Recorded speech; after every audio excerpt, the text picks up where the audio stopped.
Welcome to this week's edition of The Lowdown, presented by Lexus. Tim Howard, Robbie Earle have 5 questions between them. They turn the tables, ask me some football questions. I don't know what they are. I have some seconds, never quite sure quite how many I have to answer them. As many as you want. As many as I want. Go for it. Happy Mother's Day, first of all. Thank you. Please tell us, what would be your ideal Mothering Sunday? Ooh, non-football question to start things off. Mothering Sunday, by the way, is such an English phrase. Very English. Nobody in America knows what that means. Mothering Sunday. Mothering Sunday, that's what we call it. Amazing.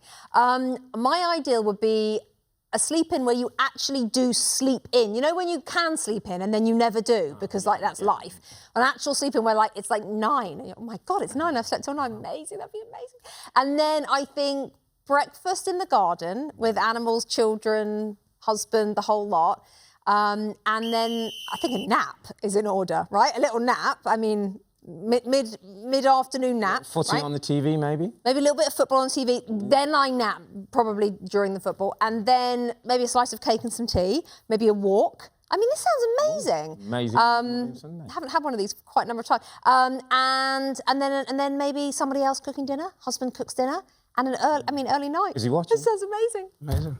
Take note for, I don't know when, another day. Happy Mother's Day. Thank you, Tim. Let's get back to football. What is your final title race prediction? Is it going to be City or is it going to be Arsenal? So I was thinking, I think about this a lot. I think that when you look at the performance by Arsenal today, which wasn't terrible by any stretch of the imagination, but it just wasn't dynamic and free-flowing and attacking and creative, was it? And then you look at what City did yesterday at Fulham and you're like, it would take a very brave person at this stage to say that what we saw today was going to win the league over what we saw, not just yesterday, but for the past few weeks. I've said Arsenal for a long time. I think I said City were out of it 6 weeks ago, but I do like to change my mind on the lowdown. That is my prerogative. I'm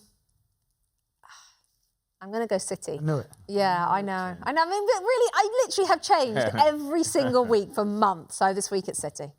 Question 3. Take a look at the following graphic that we've put together. Graphic and the lowdown. And please tell me when you see this. Right. Players of the season. Here's a short list. Yep. Tell me who should win that award and why. Okay, well, I can just knock a few of those off straight away. I'm going to go with, for me, there's a 3. I'm just going to go with 3. Okay. It's definitely between Foden, Palmer and Rice. 2 of those players have been transformational, almost single-handedly, definitely single-handedly for Cole Palmer. But because as a team they've done nothing, Chelsea, except for the last few weeks, I can't give it to Cole Palmer as much as he's been brilliant. Phil Foden was my player of the season a while ago, but I'm changing to Declan Rice. Even if they come second, they wouldn't be second or take it to the final day of the season without this absolute man-mountain of a human, of a player. I can't speak highly enough of the guy, what he does off the field, the way he conducts himself in front of the camera, the way he just is as a person. But as a player, I mean, to come in with that price tag and not let it affect you at all and do exactly, if not more, what Arsenal fans asked of you, exactly what Arteta bought you for. It's rare to find a player that expensive, over 100 million, that doesn't flop, actually. That not isn't just about, I mean, he's a snip. He is a snip because he has transformed them. My player of the season is Declan Rice. Deckers, you win it. Yep. That's a good answer. Question 4, not 1 graphic, but 2 graphics on the lowdown. Yeah. Graphic crazy today. No. Who's your manager of the season? From these 5 nominees, I am going... Well, I'm definitely not going for Klopp. I find it slightly odd. I mean, you know, he's great and he's had an amazing tenure, but, well, you can't just get in a war because you're leaving. So I'm not giving it to Klopp. I am not giving it to Guardiola because he gets it all every year. I am going to give it to, if Arsenal win the title, Arteta, absolute shoo-in, obviously, no-brainer, no question. But if I had to give it to somebody who wasn't Arteta, so I've basically gone through everyone there, I am going to go with Earle. I mean, he comes in off the back of Gary O'Neill, who did a really good job, and everyone was like, why are they firing Gary O'Neill? They give him the job. Nobody's really heard of him, let's be honest. He comes in, and the first 10 games, they're rubbish. We're thinking, Bill Foley's going to definitely cut him loose. No, they stick with him. They sort of double down. They slightly vote of confidence him a little bit after about 10 games. And the players, I think Solanke's talked a lot about how it just took them a little while to kind of fully understand. Yeah. But something about him that I really like, he talks quite a lot about how he doesn't want to be in football forever, doesn't want to be a football manager forever, he'll give up, you know, in a few years' time. I'm like, so he's kind of free of that, I think, weight of addiction to football that so many managers have. I think that comes across. He seems like a great chap. They're 11th on 48 points. It's crazy. They could finish in the top half. Spanish managers, Rebecca, in our league, they're killing it. Earle, you're my manager of the season, unless Arteta wins the league. Okay, last question. All the 3 newly promoted teams are almost relegated. Oh, they're gone, yeah. They're gone. So, of the 3 teams that go down, who's best suited to returning straight away? Not Sheffield United.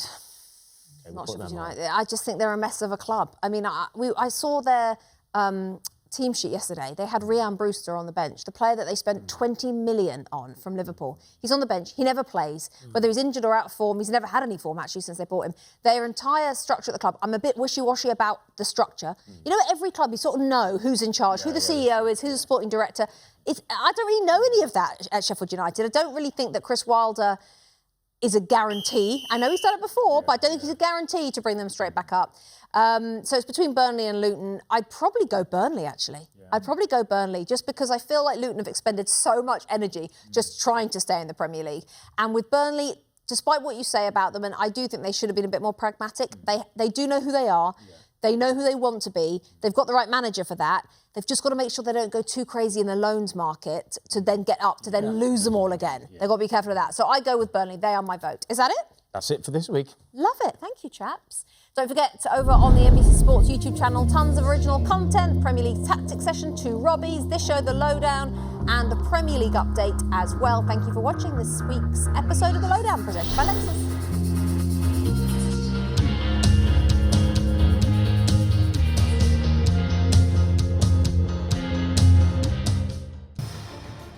Hi there, I'm Rebecca Lowe, studio host for NBC's coverage of the Premier League.